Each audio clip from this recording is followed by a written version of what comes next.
네, 변호사님 법조인 생활을 이렇게 오래 하시다가 또 이제 변호사 생활 하시다 청와대 민정수석실의 네. 비서관으로 근무도 하셨잖아요. 구체적으로 청와대에서는 좀 어떤 일을 하셨는지 궁금합니다. 이제 제가 간 곳이 이제 청와대 민정수석실 반부패 비서관이란 자리였는데요. 반부패 네. 비서관 이전에는 이제 사정비서관이라는 이름을 반부패 비서관으로 바뀌었죠. 그래서 이제 주로 이제 검찰, 뭐 경찰, 국민권익위원회 이런 데를 이제 실제로 각 청와대에서 비서관실이 통할하는 행정각부를 행정각부하고 협력하는 네. 그런 업무 분장이 돼 있는데요. 저는 이제 가장 큰 업무가 이제 검찰 업무. 그 다음에 이제 거기에 공직감찰반이라고 있어서 옛날에 특별감찰반이었죠. 공직감찰반이 있어서 각 정부 각 부처의 감찰. 청와대에서 아무래도 하니까 가장 좀 공무원들이 가장 뭐랄까요, 더 엄중하게 받아들이는 그런 감찰반을 운영하고, 그다음에 이제 국가 기밀을 다루는 부서에서 각종 정보 보고가 올라옵니다. 그 정보 보고를 또 취합해서 민정수석과 대통령께 보고하고 이런 일을 했었습니다. 예. 그런 검찰 관련 일, 뭐 다양한 기관 관련 협의에서 네네. 이렇게 하는 일을 하셨군요. 네, 네. 그럼 반부패 비서관 일을 하면서 변호사님이 느끼기에 청와대라는 공간은 좀 어떤 곳이었나요? 청와대 하면 가장 먼저 떠오르는 게 일찍 출근하는 데입니다. 거기는 그렇죠. 이제 정부가 처음에 시작될 때는 더 일찍 출근했다고 해요. 그런데 네. 저는 저희 때는 7시 반 정도까지만 출근해도 됐었습니다. 그런데 이제 그것도 많이 늦춰진 거죠. 그게 늦춰진 거예요? 그런데 이제 그래야 이제 대통령께도 보고를 다 취합해서 보고하고 드려야 해야 하니까. 되니까. 그래서 이제 7시 반까지 출근을 했는데 저는 이제 한 6시 10분 정도까지 갔어요. 제가 그때 이제 살던 곳에서 거기까지 네. 가려면 이제 7시 반까지 맞추면 오히려 시간이 더 많이 걸리고. 그래서 6시 10분 정도까지 출근했는데 이제 제가 근데 가 있으면 제 이제 밑에 있는 행정관들이 더 출근 시간이 빨라지잖아요. 그러니까요. 그래서 이제 6시 10분에 도착해도 바로 비서관실 안 가고 그 주위에 좀 맴돌다가. 한 시간 정도 산책을 했어요. 네. 이제 삼천공원 같은 데 아주 좋은데 그래서 7시 정도에 사무실에 가서 일을 시작했죠. 그 기억이 나고요. 그러니까 삼천공원 이제 가다 보면 청와대 외곽에 이제 경비원들이 다 있거든요. 그 경비 경호원들이. 네. 그런데 그 경호원들이 이제 좀 있으니까 다 알아봅니다. 아, 저 양반 또 이 시간 되니까 왔구나. 나타났구나 이렇게 서로 인사하고 이제 익숙한 가서 얼굴. 익숙한 얼굴. 그리고 이제 7시에 들어가면 이제 아무래도 행정관들이 그 시간에 맞춰서 오니까 좀 피해를 줄일 수가 있었죠. 그랬었습니다. 예. 그럼 또 일에 늦지 않게 네. 부지런히 움직이는 네. 편이셨고 네. 또 부하 직원들 배려해서 네. 이렇게 또 산책하다 들어가는 네. 모습까지 역시 젠틀맨이십니다. 네. 그리고 청와대라는 곳이 기본적으로 일찍 출근하는데 외에도 굉장히 복잡한 데입니다. 무슨 말이냐면 계속해서 전국적으로 현안이 올라오기 때문에 맞죠. 정말 바람 잘 날 없는 날입니다. 그러니까 오늘은 좀 편하려나 이렇게 생각하고 출근했다가도 큰일 나요. 그날 막 갑자기 사안들이 생기고 대응해야 되고 갑자기 보고서 써서 대통령께 보고해야 되고 이런 일이 이제 발생하기 때문에 늘 이렇게 긴장하는 예측할 수가 없고. 늘 긴장하고 있었던 그게 한 2번째 정도 특징이 되겠네요.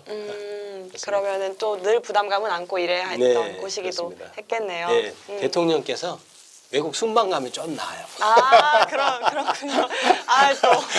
그러니까 외국 순방 가면 너무 좋습니다. 약간 숨통 트이는 느낌. 네, 좀 멀리 다녀오시면 마치 직원들이 사장님 네, 출장 그렇습니다. 가면 마음 편해지듯이. 마지막에 돌아가기 직전에 이제 보고만 이제 이렇게 잘 하고. 그럼 이제 약간 발등에 불 떨어지는 건가요? 네, 아무래도 그런 말 있지 않습니까? 네. 이제 아무리 좋은 상사라도 없는 상사보다 못하다. 그렇죠.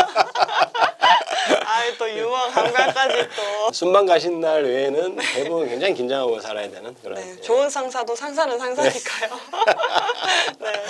이런 소일담까지 들어봤고 그런데 이제 조금 조심스러운 얘기일 수는 있겠습니다만 또 청와대 근무하시다가 부동산 관련 그 문제 때문에 물러나셨잖아요. 저도 접했는데 구체적으로 어떤 사연인지 막 자세히 듣지는 못했던 것 같아서 이번 기회에 좀 얘기해 주실 수 있는지 여쭤보고 싶었어요.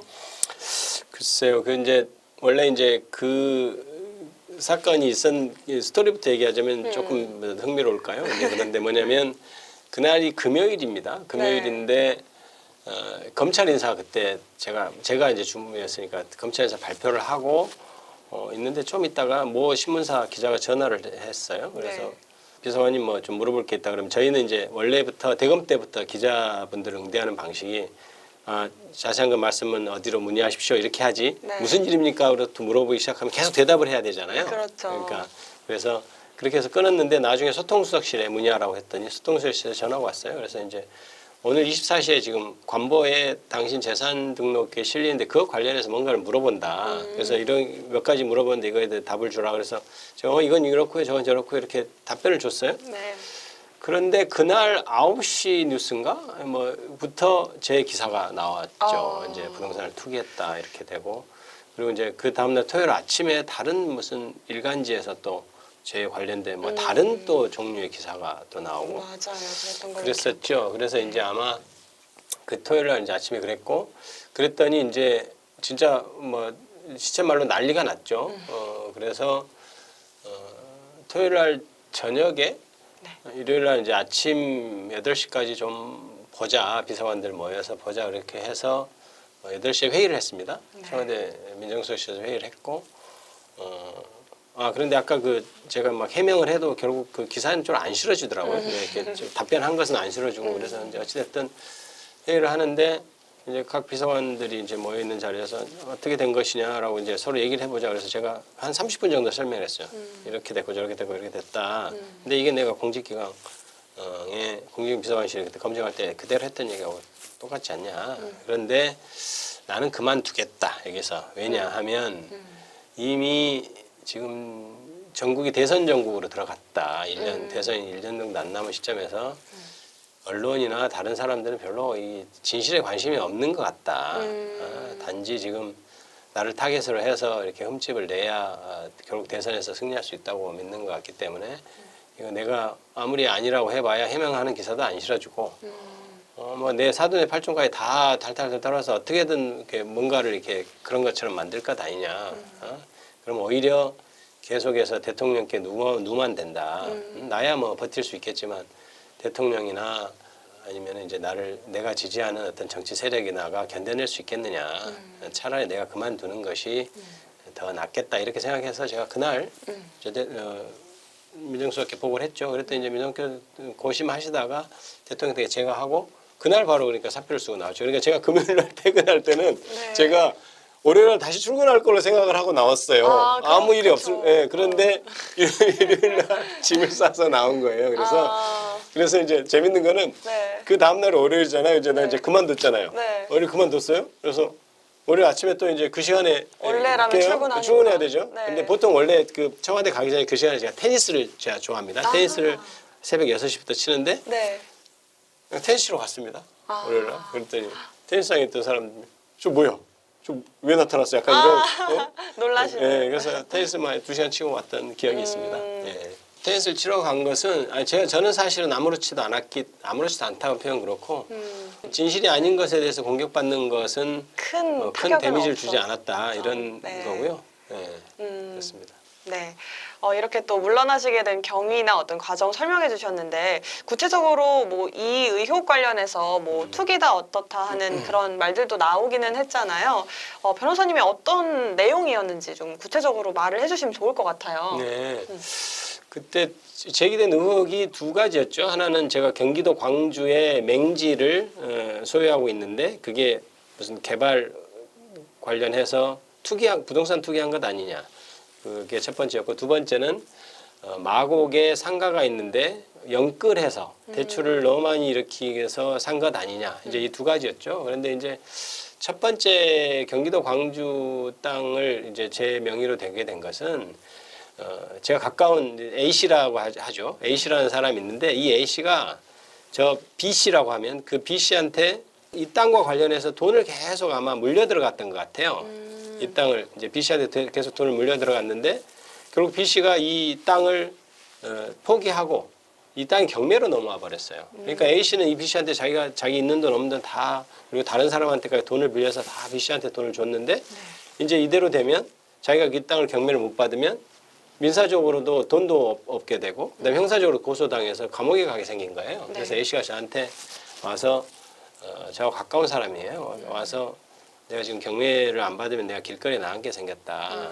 경매할 자금을 좀 빌려달라. 그래서 사정이 너무 딱해서 제가 그러자 뭐 내가 그 정도 여유는 있다 이러면서 사실 그때는 크게 아유 뭐 너무 안 돼서 혹시 사람이 좀 안 되더라도 내가 이 정도는 해줄 수 있다. 뭐 안 돌려받을 수도 있다. 이제 이런 생각을 하고 사실은 내 나름대로는 착한 일 한다고 도와준다고. 이렇게 한 거예요. 그런데 이제 계속해서 이제 그것만 된 게 아니라 또 와서 빌려달라고 또 빌려달라고 해서 이제 한두 차례 더 하다가 이제 마지막에 왔을 때 또 빌려달라고 해서 아 이제는 그만하자. 어차피 내가 당신한테 돈을 빌려줄 때는 꼭 받으려는 마음이 있었던 것도 아니고 다만 너무 딱하고 나하고 관계를 생각해서 줬는데 이제는 나도 더 하긴 어렵다. 라고 했더니 이제 땅을 자기가 이제 좀 줄 테니 네. 그걸로 이제 매매를 하자. 그래서 제가 이제 돈을 마지막으로 주면서 그래 이 돈 정도는 이 땅 정도면 이 정도는 되지 않을까 이렇게 해서 이전을 했던 거예요. 네. 그래서 이제 저는 사실 나름대로 이제 내심으로는 그렇죠. 이제 남한테 얘기는 안 해도 야 이건 내가 진짜 살면서 참 착한 일 한 거야. 막 이제 이렇게 했던 일이에요. 그런데 그게 이제 마치 다른 지역하고 연결시켜서 투기라고 돼서 너무 황당해서 좀 어이가 없었는데 그분이 이제 그때 한참 난리가 났을 때 저한테 전화를 했어요. 전화해서 비서관님 내가 평생의 은인으로 그때 도와줘서 은인으로 생각하는데 네. 이런 일로 내가 비서관님 앞길을 내가 막아버렸습니다. 내가 청와대 지금이라도 달려가서 내가 기자회견을 내가 할 생각이요. 이래서 제가 그러지 마라 그랬어요. 아, 그 A라는 분한테. 그러지 마라. 그래 봐야 이게 지금 진실을 어떤 추구하는 그런 국면이 아니고 어찌됐든 공격을 하려 드는 것인데 그 말을 해봐야 그건 아무 의미 없는 것이다. 라고 해서 제가 하지 말라고 그랬어요. 하지 말라고.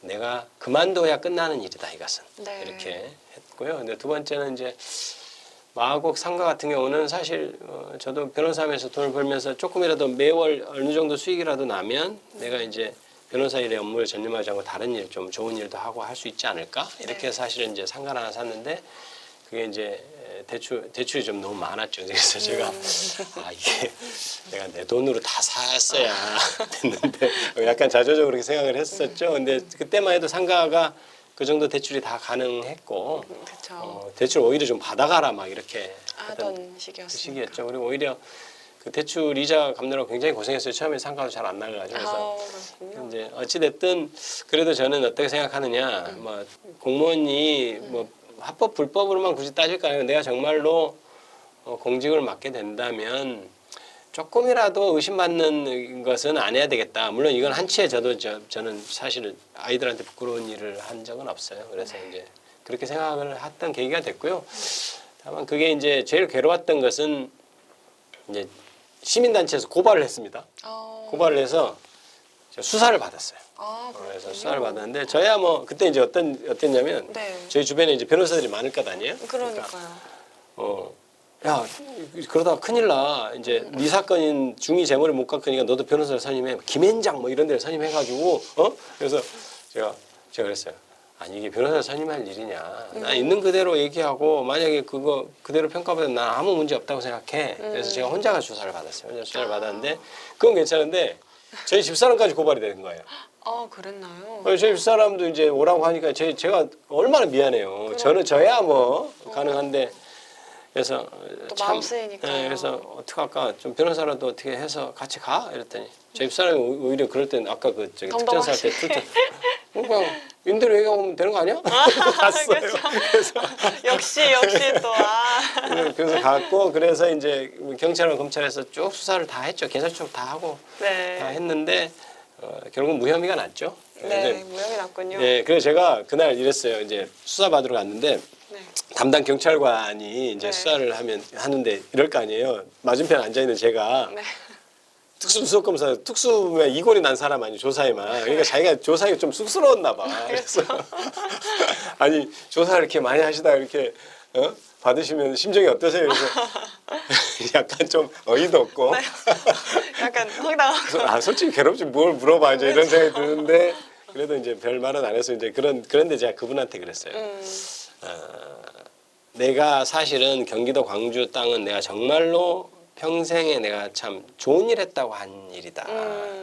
그래서 난 그 얘기를 먼저 한다. 근데 우리 수사한 분께서 조사를 해서 그렇다고 밝혀지면 그렇다는 얘기라도 한번 해주라. 이게 지금 보도는 이렇게 내가 무슨 악마화돼서 구성원 트윙크처럼 됐는데 뭐 나중에 조사해 보니까 정말 그 사람 말 김기표 말이 맞던데 라는 말 정도는 해줘야 되는 거 그냥 공평한 것 아니야? 그쵸. 네, 이렇게 말은 했어요. 근데 사실 기대도 안 했지. 누가 그러겠어요. 지금 그 얘기는 이제 쏙 들어가는 거지. 그런데 그때 제 심정이었어요.